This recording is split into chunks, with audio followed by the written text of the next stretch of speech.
Welcome to Newswire. I'm Ayza Omar. Pakistan's policy on Kashmir, it continues to push forward amidst a blanket communication blackout in Indian-occupied Kashmir. By Thursday, it will have been a month since the 8 million plus population of Jammu and Kashmir have been under strict curfews and communication blockade with no access to landlines, no access to mobile phones or even the internet. Kashmiri citizens, doctors, academics, and especially journalists continue to be arrested or detained for speaking out against the imposition of this curfew and this communication blockade. And even if they talk about the dire situation in Jammu and Kashmir, especially when it comes to the lack of access to life-saving medicine and other food items and cooking gas. Meanwhile, New Delhi keeps telling the world that this UN-designated disputed territory is their internal matter. Now, the European Parliament, however, has just recently come out with a statement where it's strongly criticized India and it's condemned Prime Minister Modi's led government for its brutal action that has brought life to a standstill in the valley. So the question really is that we're addressing how far will this rhetoric go in stopping Prime Minister Modi's Hindutva and RSS style of government? How long and how many lives will have to be lost of innocent Kashmiris before the world brings this madness to a stop? Or is Jammu and Kashmir slated to be the next Palestine, the next Darfur, the next Syria? So let's ask our guests. We are joined by a great group of experts today. I'd like to introduce Dr. Inshah Malik. She is an author and also a teacher in Kabul. Also, we have with us Ms. Mahwish Hafeez, a researcher at the Institute of Strategic Studies in Islamabad with an expertise on Kashmir. And also we have with us former Ambassador Mr. Tariq Zaman in our Islamabad studios. Welcome to all three of you. I really appreciate you taking out the time and speaking with us. I want to start with you, Mr. Tariq Zaman. You, of course, have a lot of experience in this field of diplomacy. And what we see with Pakistan constantly pushing the debate on what is unfolding in Indian-occupied Kashmir. It is a humanitarian crisis. It is a genocide which is hidden under this blanket communication blockade. Do you feel that Pakistan's stance is being recognized, or even is it enough? You see, after the 5th of August, the Indians have unleashed a reign of terror, which was already there, but now this is unparalleled. It's a month now, and they have absolutely put these people under lockdown, without any access to medicines, without any access to food and means of communication. And on top of that, they have absolutely embargoed any foreign reporters there. With the situation that now some sane voices, and I must say there are quite a few within India, that are questioning this barbaric act of the RSS-led BJP. So that is the given situation.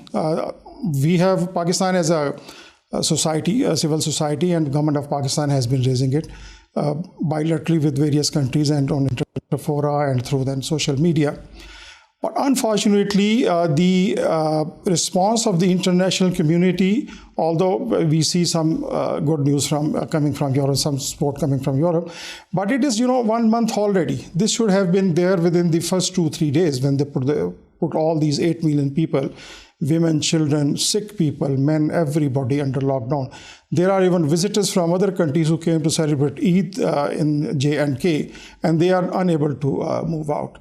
As if the situation already was not very good, and now this blackout of all sort of information out of J&K has further exasperated the situation. International community's response, I'm not very happy with that, and I must say that it's very muted. Okay, fine, they have their business interests with India, but it doesn't mean that they have no interest in human rights.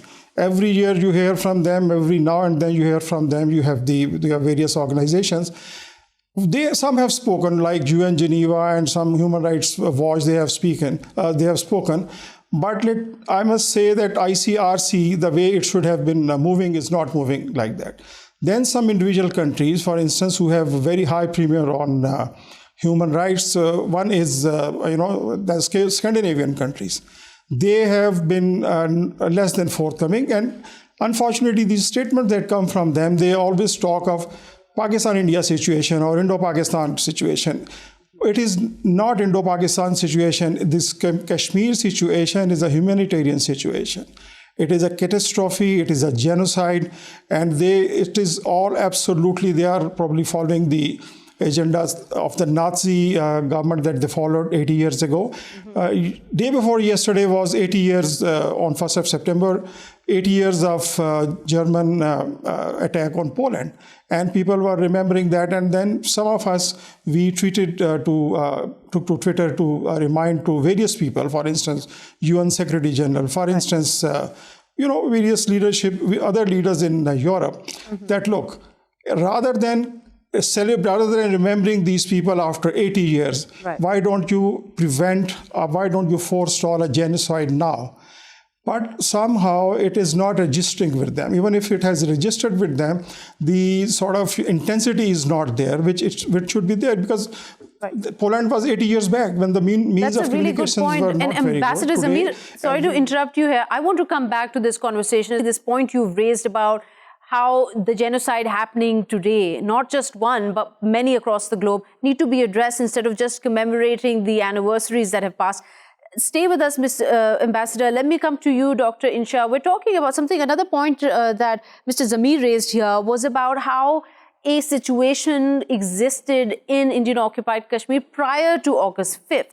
And what we're seeing now with the few news reports filtering through from journalists who leave Srinagar, go to Delhi and then file their stories, or go to other international cities to file their stories, 11,000 have been detained. Hundreds have been injured. I mean, the numbers are appalling. So when we talk about these kind of numbers coming across to the international community, is the conversation over the humanitarian crisis unfolding getting swept away in the politics that exist between India and Pakistan? India has always had its own narrative. Like when you see even US congressmen speaking about Kashmir, they get attacked by Islamophobic and pro-Pakistan sort of, sloganeering that comes around on their Twitter feeds. It is obvious that India will do everything to back down the narrative in its vitriol against Pakistan.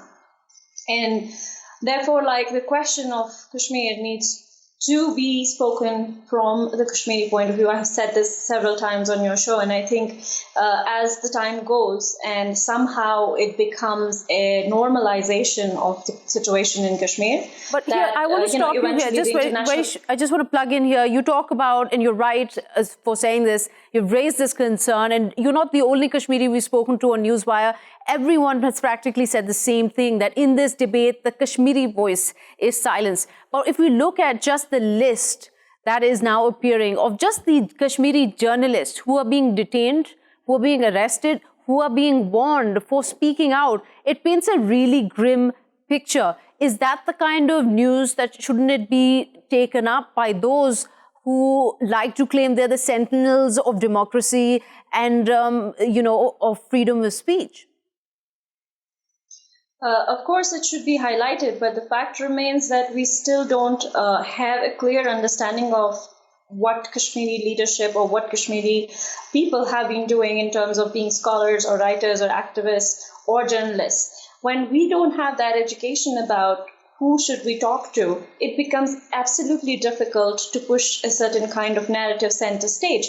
Because when an Indian talks straight to a Kashmiri, I'll say that, this is not about Pakistan. This is about what you have been doing to Kashmiris, and I being one. It strengthens the humanitarian angle of the whole narrative. Mm-hmm. And I think this needs to happen more and more. The profiling and the highlighting of Kashmiri voices, whether they are behind the bars or not. Now, when you say, necessary. Dr. Inshah, about the necessity of highlighting these voices, could you shed some light on whether the leadership itself, irrespective of what its stance is, since they are divided between pro-Pakistan, pro-India, or an independent Kashmir, whether the leadership itself has failed to sort of have a unified policy across the board? And could that possibly now change with this kind of, like the revocation of the Article 370? See, we have to understand one thing, that we cannot in any nation expect that every single person thinks the same. That's not a nation, that's a fascist society. So like any other nation, Kashmiris have divided opinions about what their political future should look like. And I, for one, cannot say whether it should be with Pakistan or India or independent. That's why the need of self-determination is so essential, so that Kashmiris can actually register, what they want as a whole. So, and I think only by allowing that to happen, can we ease this kind of violent siege that is now on Kashmiri people?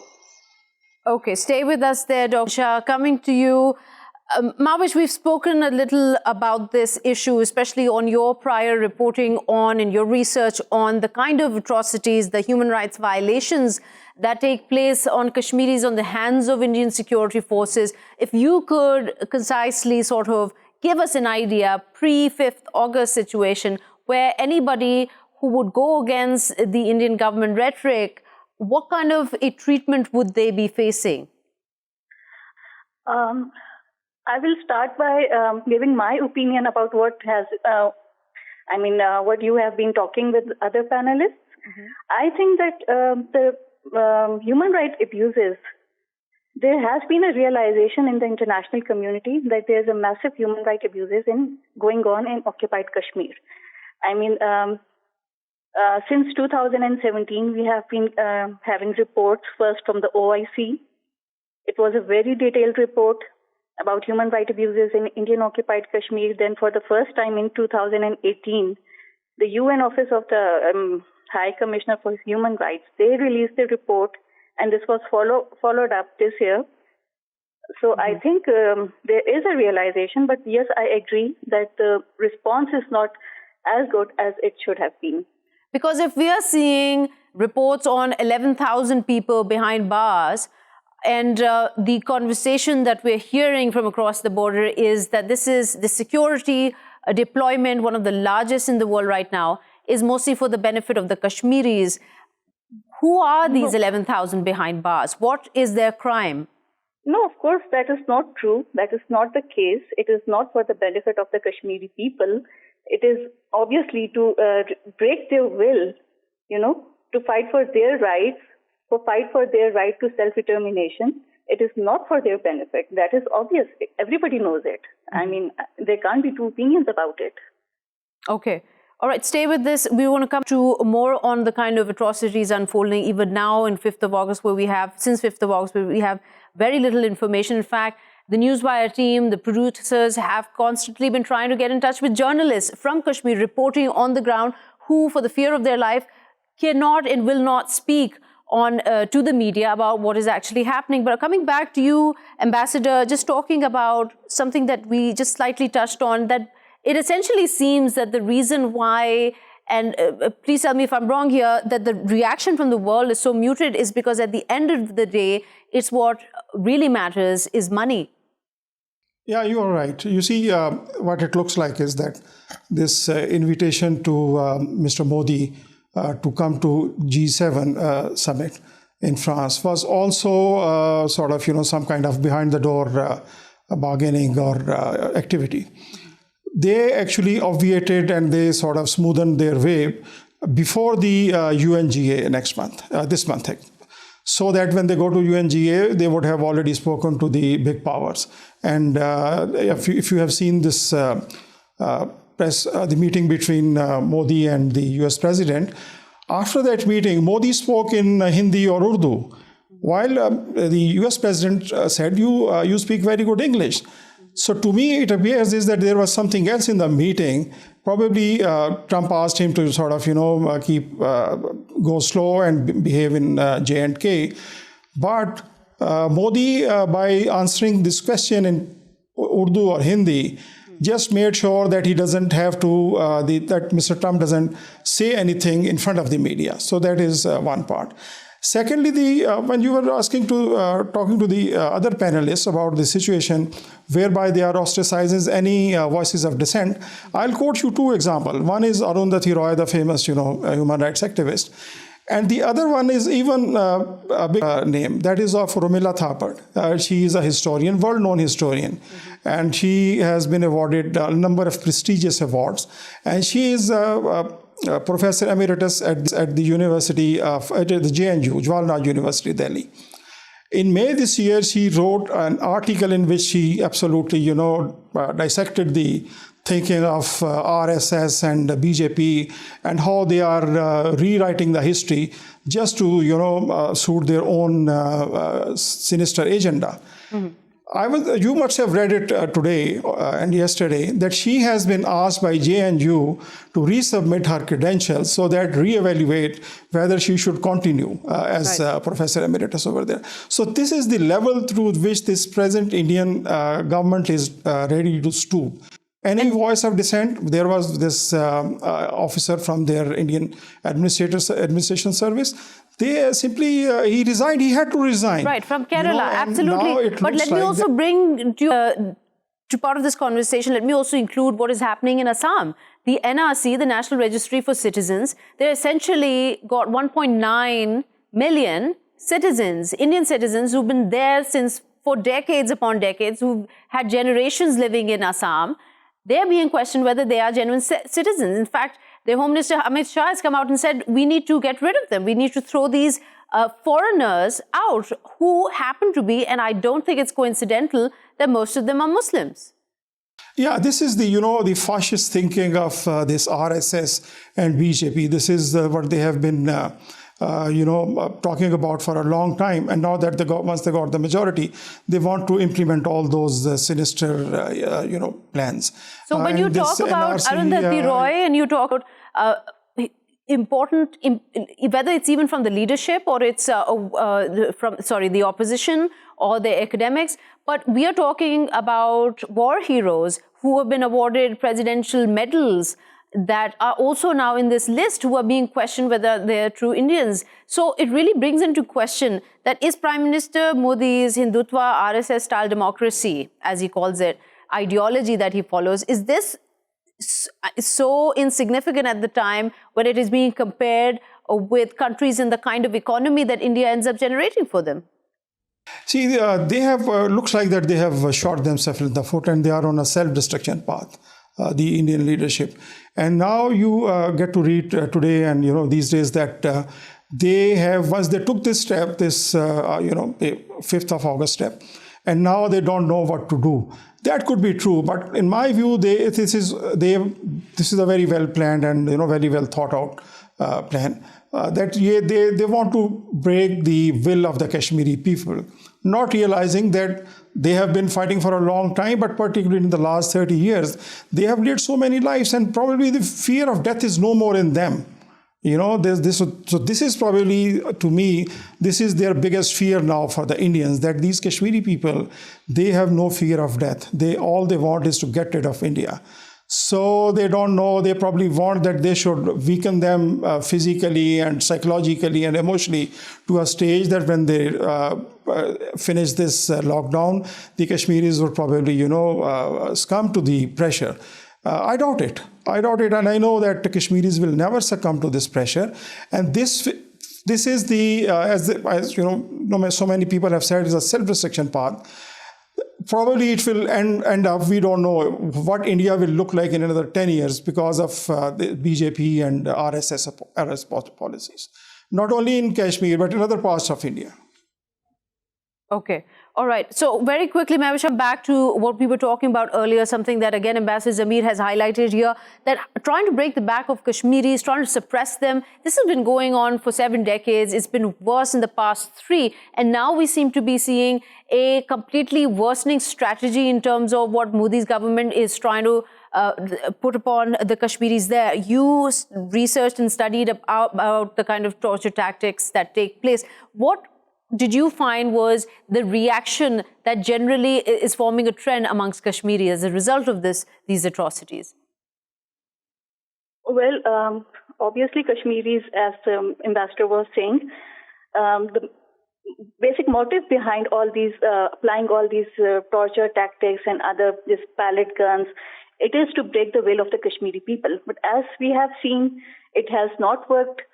And, Kashmiris are even coming out during the curfews. Nothing can stop them, It is their basic right. And I'm sure they are not going to sit at their homes, doing nothing. So it kind of worsens the situation. It worsens their psyche. Dr. Inshah, I'm sorry, I'm going to just come to you. We're running out of time here. I do want to highlight here, again, the point we briefly touched upon while you said that the Kashmiri voice is going missing here in this conversation. Recently, the Defense Minister of India came out and said that we're not going to be having any bilateral talks with Pakistan over Kashmir at all. This is not their problem. This is our internal issue. Until Pakistan stops perpetuating the terrorism across the border, we're not going to have this conversation. Now, when this kind of statement comes out, again, does it highlight to you where the Kashmiri voice is going missing in terms of being overshadowed between the hard politics that these two countries have with each other? Yes, very much. I think some time back, another one of our speakers actually said that India has very different ways of approaching different kinds of actors internationally and nationally as well. So to Pakistan, it has been saying, it's not a bilateral issue, it's an internal issue. And to the world community, it has been saying it's a bilateral issue. So I think at this point, Pakistan should get a clue that this is not a real conversation. India is not serious about having these talks, and the diplomatic channel, whichever, if we want to take it bilaterally, it's not going to work. And to the international community, what needs to be impressed upon is that there is a third party which is suffering. It's not something that Pakistan is making up. It's not something that Pakistan is supporting because they want Kashmir or its land. But Kashmiri right, Kashmiri right to self-determination is about more than 15 million people on the Indian side. Then they need to be heard. And so accentuating their voices globally and could be supported by Pakistan at every forum and every place. And not as the only supporter, but because I think many other countries will join the fray, thinking of it as a humanitarian crisis, as Mahwish was pointing out, because there is a substantial amount of scholarship that has been developed for the last 10 years that shows exactly how much Kashmiris have suffered. And how much of that in itself trumps the entire rhetoric from the border that this is fake news, this never happened, this is fabricated, etc. But we're on our last minute here, in fact, less than that. Ambassador Zamir, I just want to get your quick comments on this, how India continues to, whether it is shooting itself in the foot or it's a deliberate effort in line to their RSS Hindutva ideology, just talking about the Kartarpur corridor where Pakistan has done so much in trying to establish and make it easier for Sikh pilgrims to cross the border to practice their religious rights, something that we are not seeing the reciprocation of from India once again. Intelligence reports are now saying that they are more concerned about how this would affect the Sikh community. The Pakistanis would affect the Sikh community. Just your comments on that. See, they have annoyed the Sikhs ever since 1947, before also, and then after the 1984 operation. The Sikhs are annoyed with them. There is no doubt about it. And now if they don't allow this Kartarpur corridor to open, they are going to have tough time from the Sikhs, because, there are simmering feelings within the Sikh community about what happened to them in 1984. Okay. It's a very, very difficult account to read, how they, killed the Sikhs and how they burned them alive and all that. So they will find it very difficult to say no to it. And they'll have to, because from our side, we have given a sort of, it was a great gesture to ask them to come and allow their side to open. And we have provided the infrastructure. Now let's see what they do. Okay, thank you so much. Unfortunately, we've run out of time. I'd just like to thank you, Dr. Inshah, Ms. Mahwish Hafeez, and of course, Ambassador Zamir, for taking out the time and highlighting these various points that revolve around the Kashmir issue here. We're going to take a quick short break. Don't go away. We'll be right back.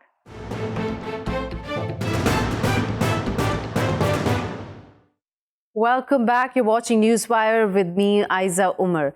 Now, August 27th, the meeting between Turkish President Tayyip Erdogan and his Russian counterpart, Vladimir Putin, took place. And while details of that meeting are not coming out as clearly as we hope, we are getting information that a promise was made by President Erdogan to Putin, where he said that they will terminate armed jihadist groups within 8 days in Syria. Now, this emergency meeting, just to recall quickly, was called just days after a Turkish military convoy was attacked crossing into Syria. And soon after that incident, Syrian regime forces were surrounding a Turkish military outpost close to Morik in the Hama province of Syria. Ever since the Idlib offensive started in April this year, tensions between the two, on the Syria front at least, have escalated. With this latest development, the question we're looking to answer today with our experts on the panel is, how does this recent meeting affect the 8-year conflict? And also, more importantly, what can be taken away from this recent meeting? Let me introduce our guests who will be joining us. We have with us Mr. Paul Antonopoulos, an analyst and managing editor at Fort Rus News. He's joining us from Brazil. And also from Istanbul, we have the politician Mr. Egemen Bagis. And also we have with us Mr. Gilbert Doctorow of International Affairs Analysts. So welcome to all three of you to Newswire. So I want to start with you, Mr. Egemen Bagis, if you could highlight for us what you took away from this emergency meeting between the two leaders. Well, first of all, President Erdogan accepted the invitation of President Putin, and they together had watched a military exercise where Russian host was showing the capabilities of the Russian military.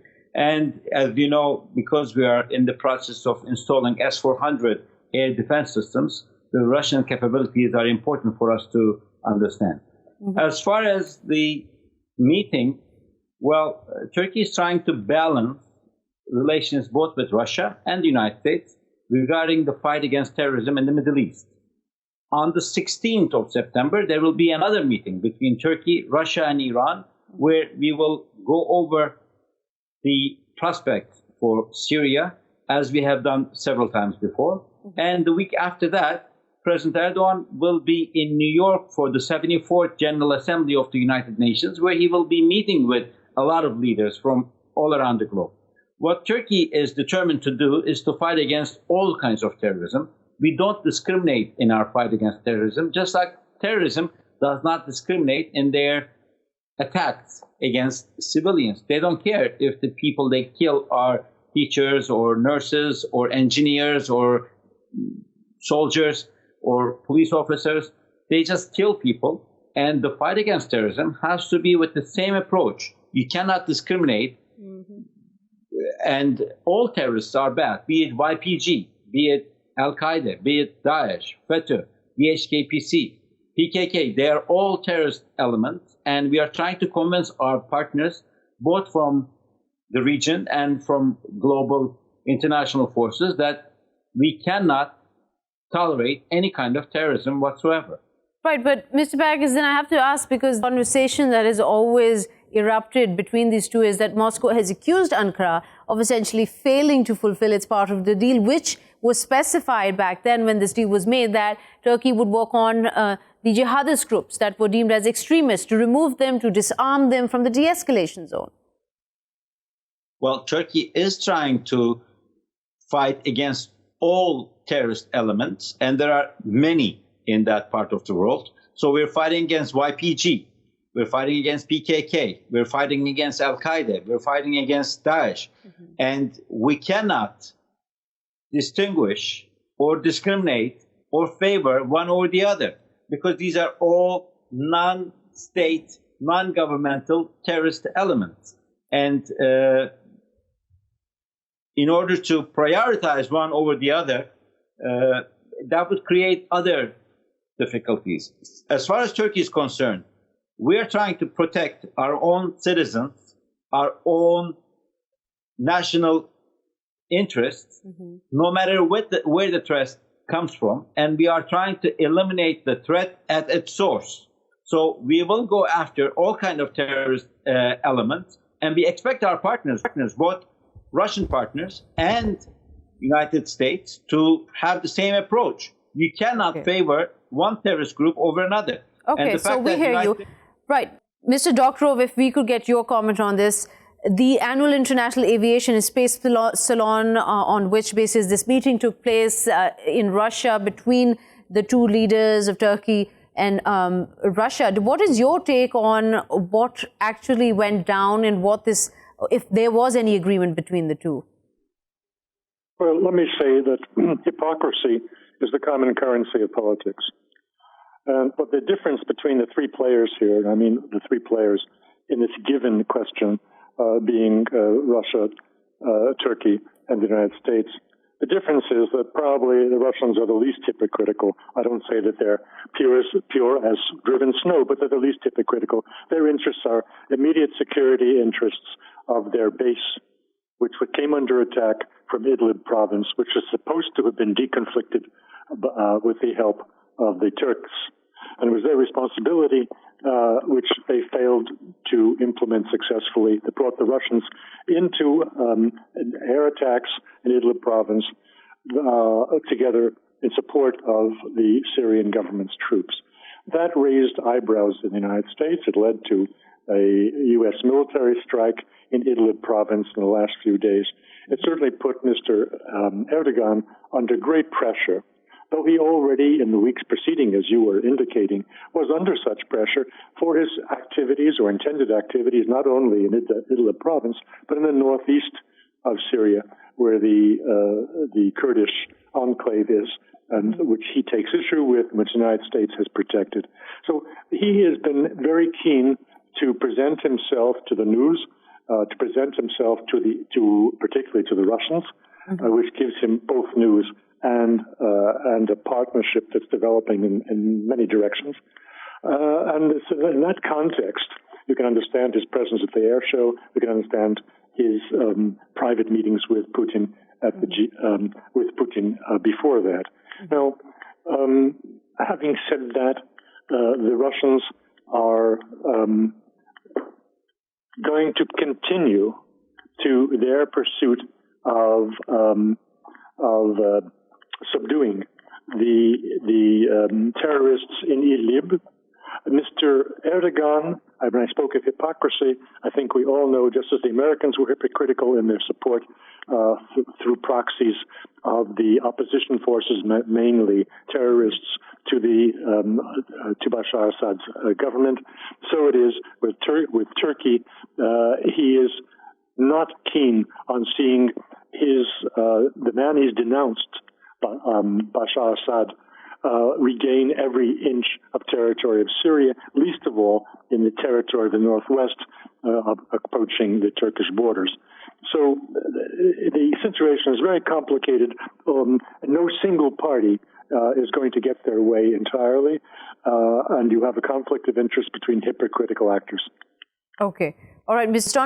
Antonopoulos, if we're talking about taking forward the conversation we heard from Mr. Doctorow, in terms of each of the three parties have vested interests here. Now, President Erdogan has in recent days also expressed his frustration with the US on not proceeding forward on what was agreed upon as the safe zone in the northeastern side of Syria. Do you think that might have played into also the proximity we're seeing with negotiations taking place with Moscow now? There is absolutely little doubt that the frustration Ankara has with Washington at the moment has fueled and powered the relationship between Turkey and Russia. However, all three have different interests. So Turkey initially began with a regime change operation that utilized many of the terrorist forces that are in Idlib province right now. However, this has shifted, and Turkey is now focusing on counter-terrorist operations. And I don't include counter-terrorist operations in Idlib, but more specifically against the Kurdish militias that are connected with the PKK terrorists in Turkey. So there's been this very slow shift towards regime change operation, towards counterinsurgency operations focused on the YPG. I do reject that there are serious counter-terrorist operations against the various terrorist forces in Idlib, because Turkey has been supporting them since 2011. So this is only a very recent development, and it is only because of the destabilized situation in Syria that these Kurdish militias, the YPG, that are allied with PKK terrorists in Turkey. Turkey has allowed the destabilization for this terrorist group to emerge in Syria. They previously did not exist in Syria for the 10 years before the war. And this is the very essence of Ankara's frustrations with America, as America hypocritically supports the PKK, recognizes the PKK as a terrorist organization, but directly supports the Kurdish militias in Syria. And this is a very motivating and driving force for Erdogan to improve and foster and strengthen his relationships with Russia, as Russia are open-minded or tolerant of any Turkish operations against a US-backed YPG. And we also have to look at why the US supports the YPG, and that is purely because it serves as a destabilizing force to prevent the reunification of Syria. So there are all different converging interests. However, Russia and Turkey, for now, are at least in line with a lot of their policies, while the US are completely left out in the dark. Okay, so stay with us there. I want to come back to Bagis. You've heard our comments from both the panelists. They pretty much converge on one point here, is that Turkey continues to support those forces looking for a regime change here. And so to have any kind of agreement with Russia on this front, on the Syrian front, at this point really leaves the question on what exactly is Ankara hoping to achieve at this point? Well, as I said, Ankara wants to achieve the safety, security of her citizens and to protect the national interest of her nation. However, one thing that we are all missing to focus is we've been talking about three players: Turkey, US, and Russia. But there are other players. First of all, the Syrian regime, the Assad regime, which is the most responsible party for the civil war ongoing in Syria. And almost half of the Syrian people have fled Syria, and they don't care. They even encourage it because they think with the Nusayri minority, they would have a better chance running their country, and they don't mind having a smaller Syria with less people as long as the regime is in charge. On the other hand, there's another very important player called Iran. Iran is also very active both in Iraq and Syria. And we like it or not, we have to accept there are two new Middle Eastern states. One is the United States, the other one is Russia. One is predominantly based in Iraq, the other one is predominantly based in Syria.